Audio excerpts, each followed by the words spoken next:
Mature theme. Disclaimer, ये audio series mature themes, language और violence को कंटेन करती है जो सभी लिसनर्स के लिए सूटेबल नहीं है। पेरेंटल एडवाइस नेसेसरी है।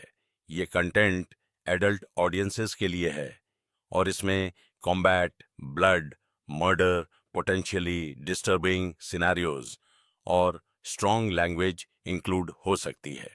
अगर आप ऐसी कंटेंट से इजीली ऑफेंडेड या डिस्टर्ब्ड हो जाते हैं तो प्लीज ना सुने। ये ऑडियो सीरीज किसी भी प्लेटफॉर्म कंटेंट को कॉपी नहीं करती है। स्टोरी फैंटेसी बेस्ड है।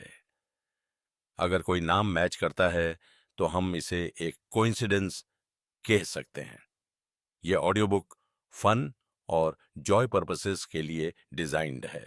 एक दुबला पतला नौजवान जिसकी त्वचा बेहद फीकी और आंखों के नीचे काले गहरे घेरे थे, पुलिस स्टेशन के सामने एक जंग लगी बेंच पर बैठा था। उसके हाथों में एक कप कॉफी थी। कोई सस्ती सिंथेटिक कॉफी नहीं, जो आमतौर पर उसकी तरह के स्लम में रहने वाले लोगों को नसीब होती थी, बल्कि असली कॉफी। यह पौधों से बनी असली कॉफी, जो आमतौर पर सिर्फ उच्च श्रेणी के नागरिकों को ही मिलती थी, उसके लगभग पूरे बचत की कीमत पर आई थी। लेकिन आज कबीर ने खुद को थोड़ा लाड़ प्यार देने का फैसला किया था।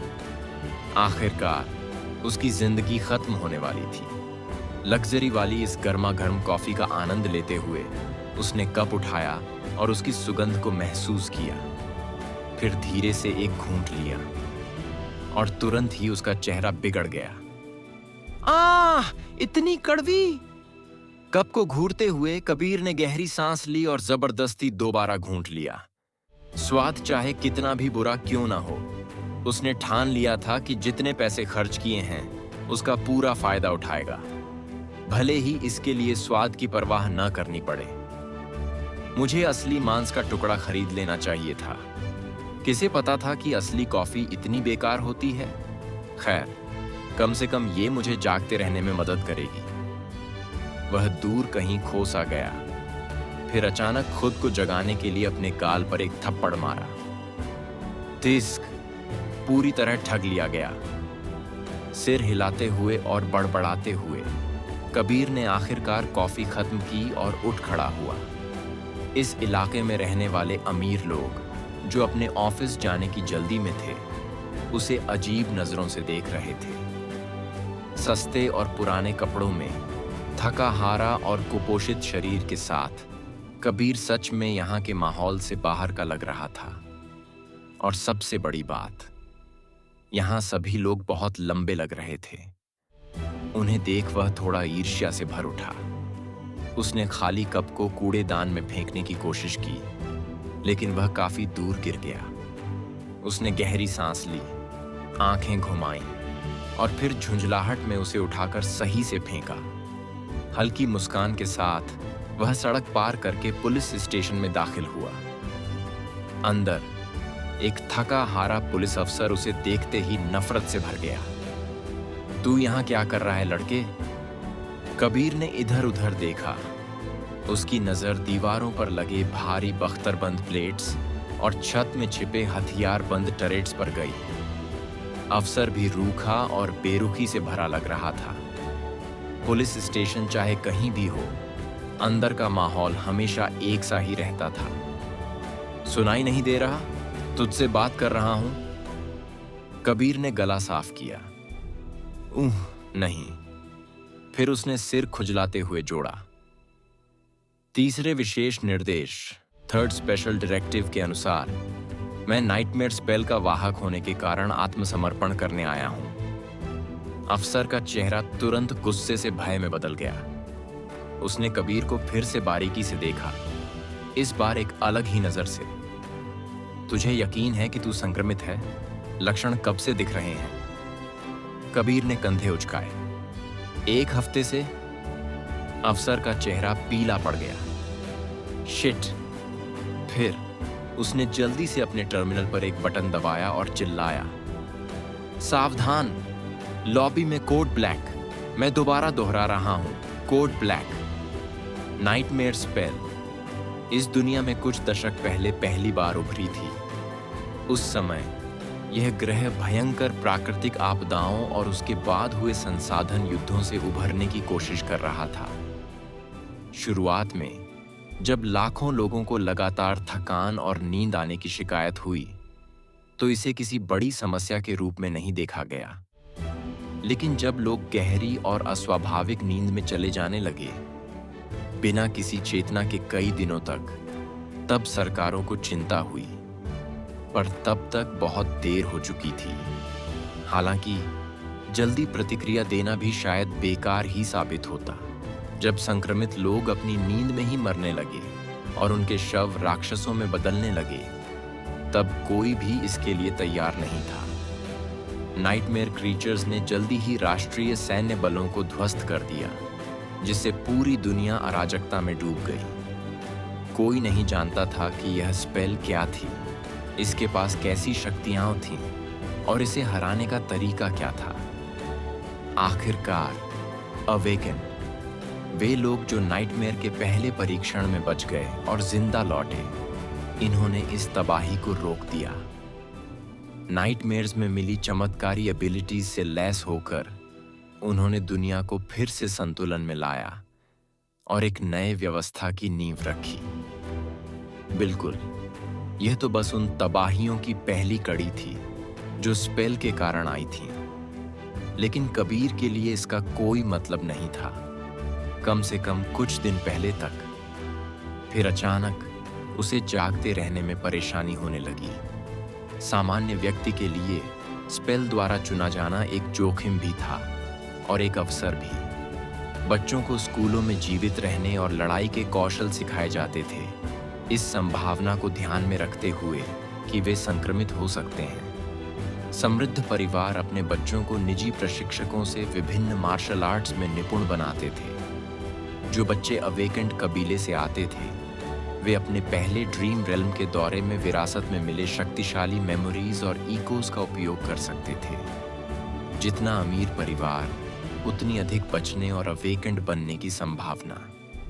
लेकिन कबीर के लिए, जिसका कोई परिवार नहीं था और जो स्कूल जाने की बजाय अपना पेट भरने के लिए संघर्ष करता था, स्पेल द्वारा चुना जाना किसी अवसर से कम नहीं, बल्कि सीधे मौत की सजा थी। कुछ ही मिनटों बाद कबीर जम्हाई लेते हुए बैठा था, जबकि कुछ पुलिसकर्मी उसे बंधनों में जकड़ रहे थे। जल्द ही उसे एक विशालकाय कुर्सी में जकड़ दिया गया, जो एक अजीब संयोजन थी, कुछ हद तक अस्पताल के बिस्तर जैसी और कुछ यातना देने वाले उपकरण जैसी। वे एक पुलिस स्टेशन के तहखाने में थे, जहां मोटी बख्तरबंद दीवारें और एक भारी भरकम तिजोरी जैसी दरवाजा मौजूद था। अन्य पुलिसकर्मी दीवारों के पास खड़े थे। उनके हाथों में स्वचालित राइफलें थीं और चेहरों पर गंभीर भाव। कबीर को इन सब से कोई खास फर्क नहीं पड़ता था। वह बस सोने की इच्छा से भरा हुआ था। अंततः तिजोरी का दरवाजा खुला और एक धूसर बालों वाला पुलिस अधिकारी अंदर आया। उसके चेहरे पर अनुभव की छाप थी और उसकी आंखें कड़ी थीं, जैसे उसने अपनी जिंदगी में कई भयानक चीजें देखी हों। उसने बंधनों की जांच की, अपनी कलाई घड़ी पर नजर डाली और फिर कबीर की ओर मुड़ा। तुम्हारा नाम क्या है लड़के? कबीर ने कुछ पलों तक पलकें झपकाईं, ध्यान केंद्रित करने की कोशिश की, फिर असहजता से हल्का हिला। काल, बुजुर्ग पुलिस वाले ने भौहें चढ़ा दी। काल, ये कैसा नाम है? कबीर ने कंधे उचकाने की कोशिश की, लेकिन हिल नहीं पाया। इसमें अजीब क्या है? कम से कम मेरा नाम तो है।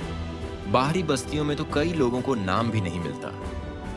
फिर एक और जम्हाई लेते हुए बोला, मुझे सूर्य ग्रहण के दौरान जन्म मिला था। मेरी माँ को कविता पसंद थी, समझे? यही कारण था कि उसे यह अजीब नाम मिला और उसकी छोटी बहन का नाम रेन रखा गया।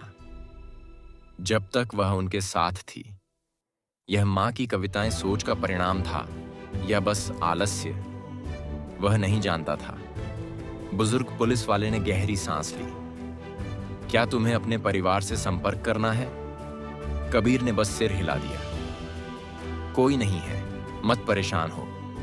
कुछ पल के लिए पुलिस अधिकारी के चेहरे पर एक गहरी छाया आई, लेकिन फिर उसने गंभीर भाव से सिर हिलाया।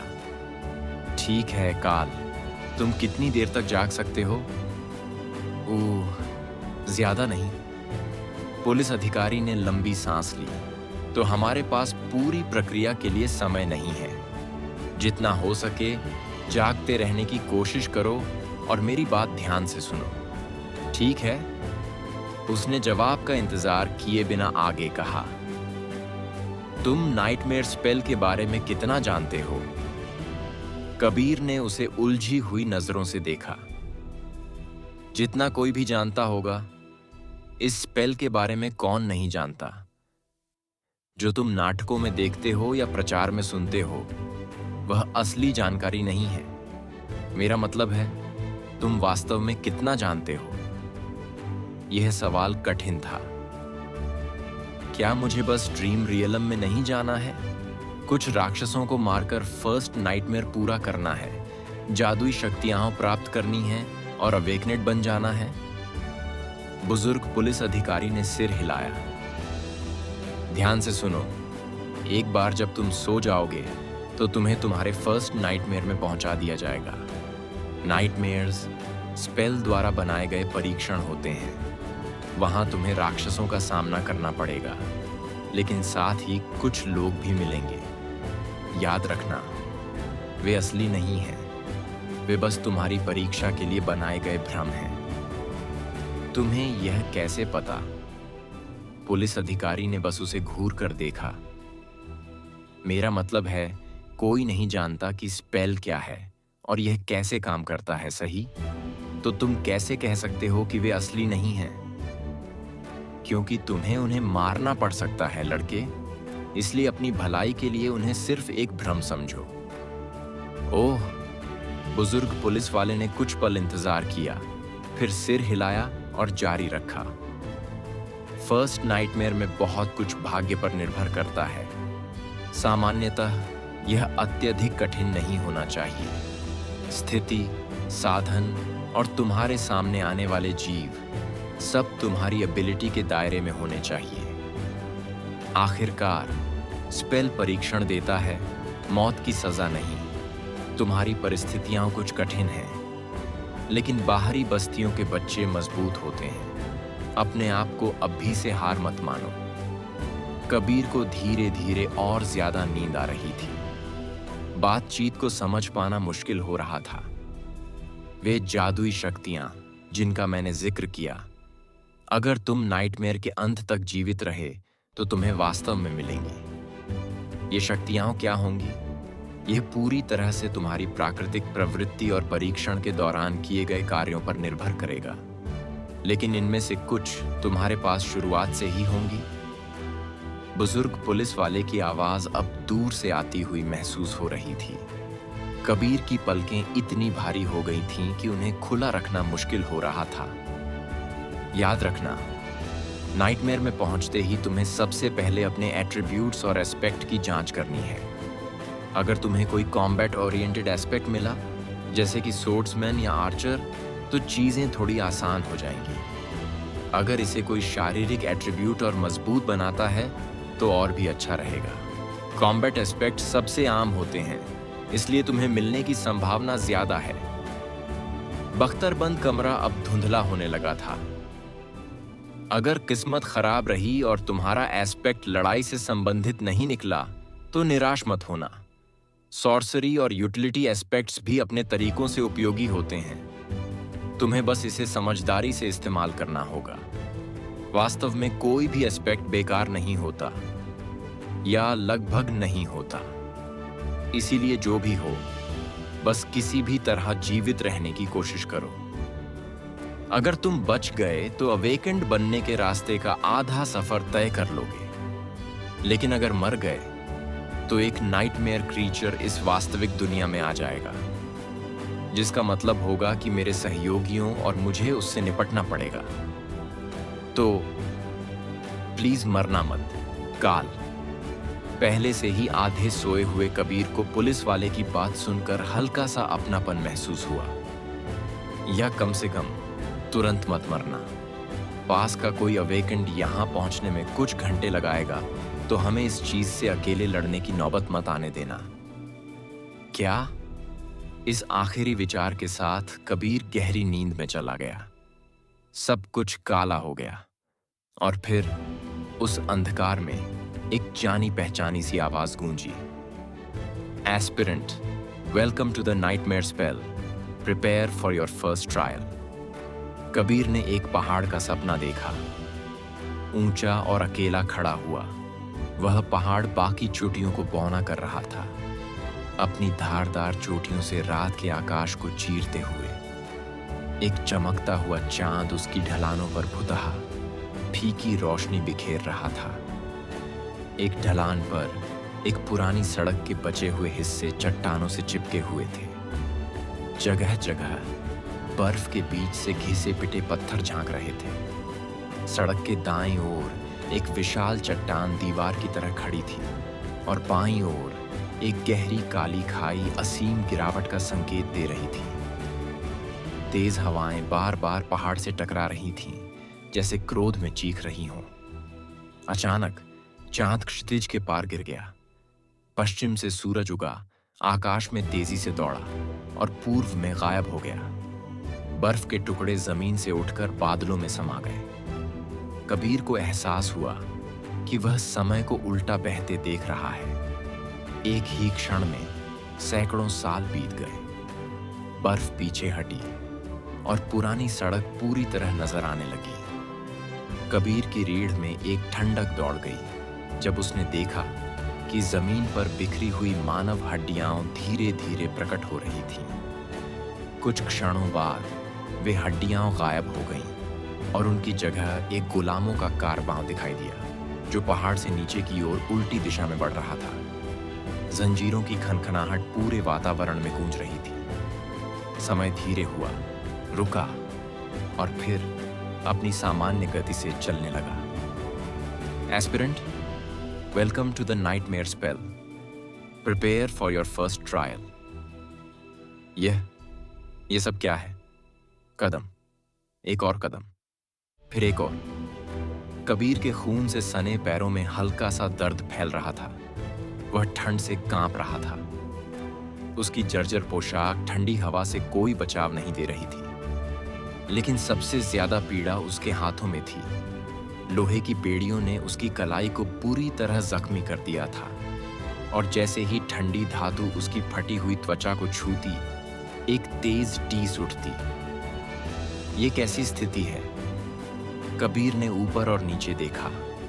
सड़क पर एक लंबी जंजीर फैली हुई थी जिसमें दर्जनों खोखली आंखों वाले लोग उसी की तरह गुलाम छोटे छोटे अंतरालों पर जकड़े हुए थे।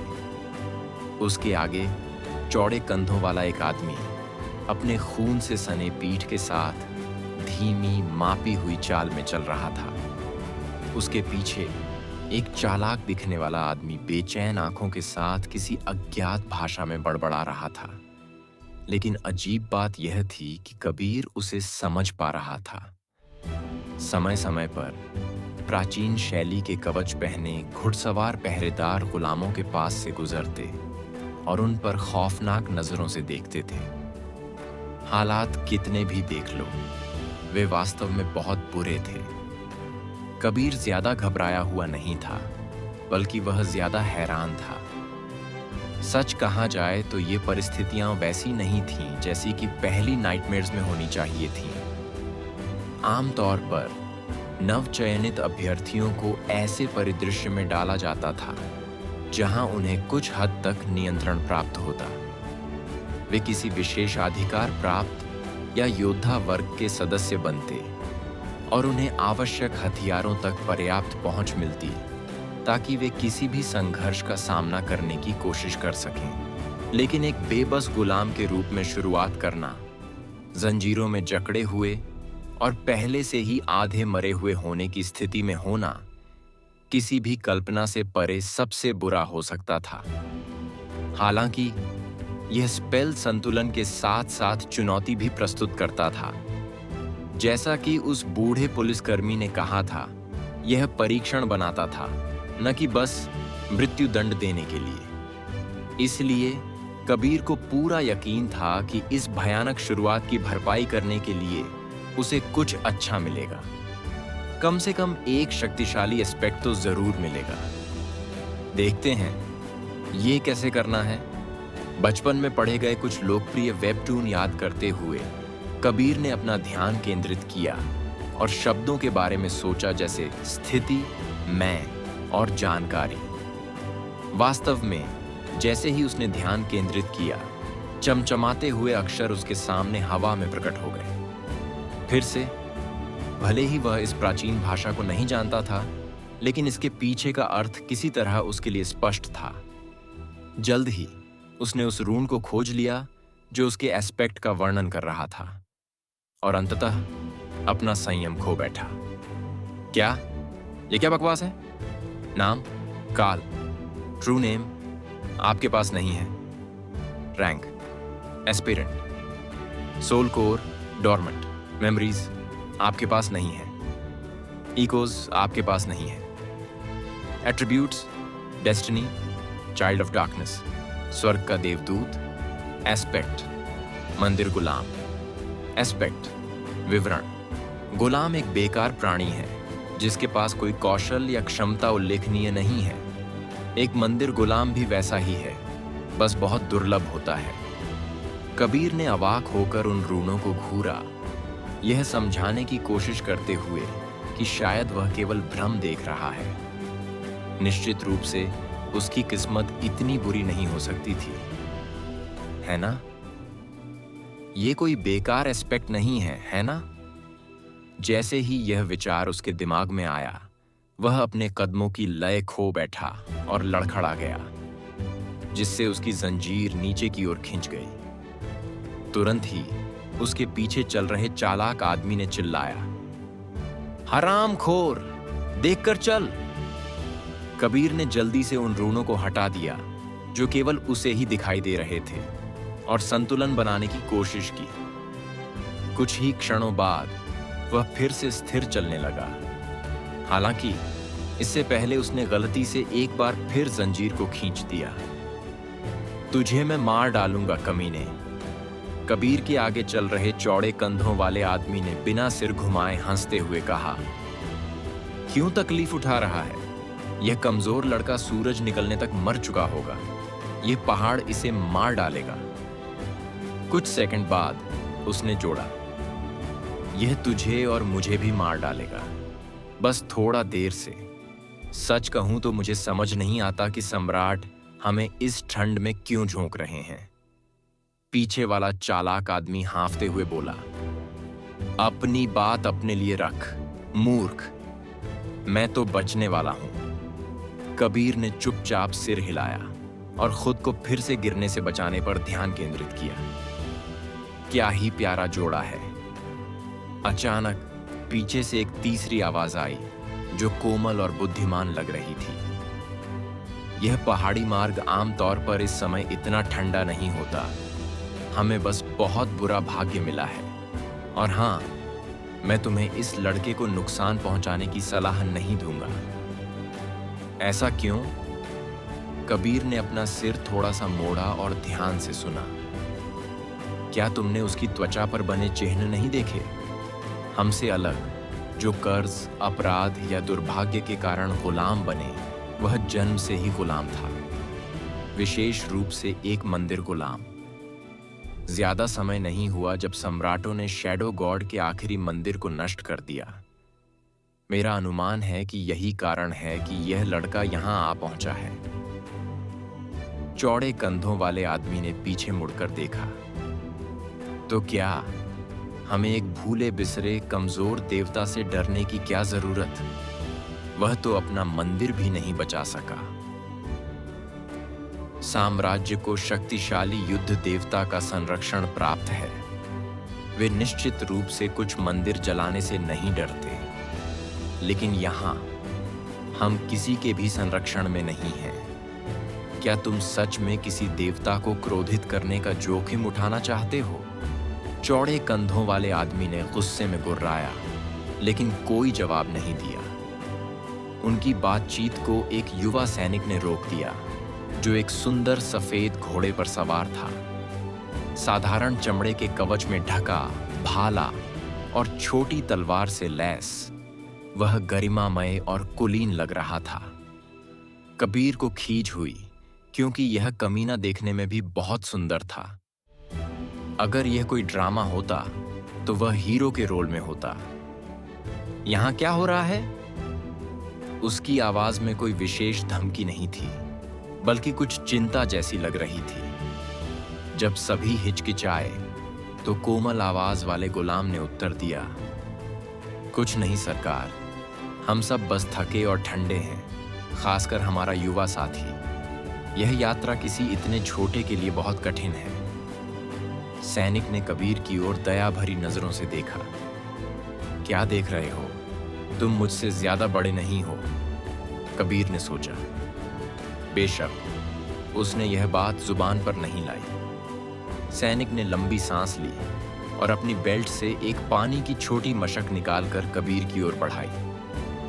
थोड़ा और सहन करो बच्चे, हम जल्द ही रुकेंगे। फिलहाल ये लो, थोड़ा पानी पी लो। बच्चा बच्चा अपनी पतली काया और छोटे कद के कारण, जो कुपोषण की वजह से था, कबीर को अक्सर अपनी उम्र से छोटा समझा जाता था।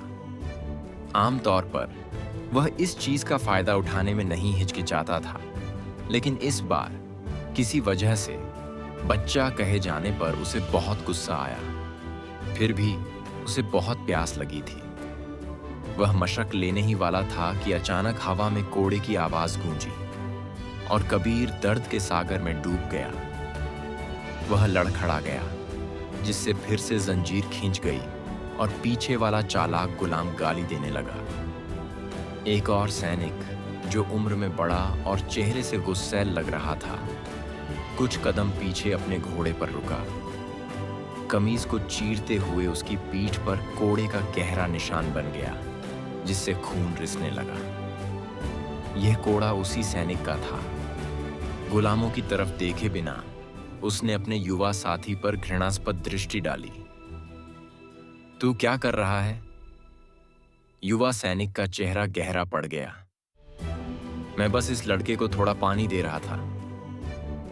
उसे बाकी लोगों के साथ तब पानी मिलेगा जब हम डेरा डालेंगे। लेकिन चुप रह। ये गुलाम तेरे दोस्त नहीं है, समझा? ये इंसान भी नहीं है। अगर इन्हें इंसानों जैसा व्यवहार मिलेगा तो ये खुद को कुछ समझने लगेंगे। युवा सैनिक ने कबीर की ओर देखा, फिर सिर झुका लिया और मशक को वापस अपनी बेल्ट में रख लिया। अगर मैंने तुझे फिर से गुलामों से दोस्ती करते देखा तो अगली बार यह कोड़ा तेरी पीठ पर चलेगा। जैसे अपनी बात को और स्पष्ट करने के लिए बुजुर्ग सैनिक ने कोड़ा फिर से हवा में घुमाया और घोड़े को आगे बढ़ा दिया। उसके हर हाव भाव से धमकी और क्रूरता झलक रही थी। कबीर ने उसे जाते हुए देखा और मन ही मन सोचा, मैं नहीं जानता कैसे, लेकिन सबसे पहले तेरी मौत देखूंगा। फिर उसने अपना सिर घुमाया और सैनिक की ओर देखा, जो सिर झुकाए धीरे धीरे पीछे रह गया था। और तू दूसरे नंबर पर।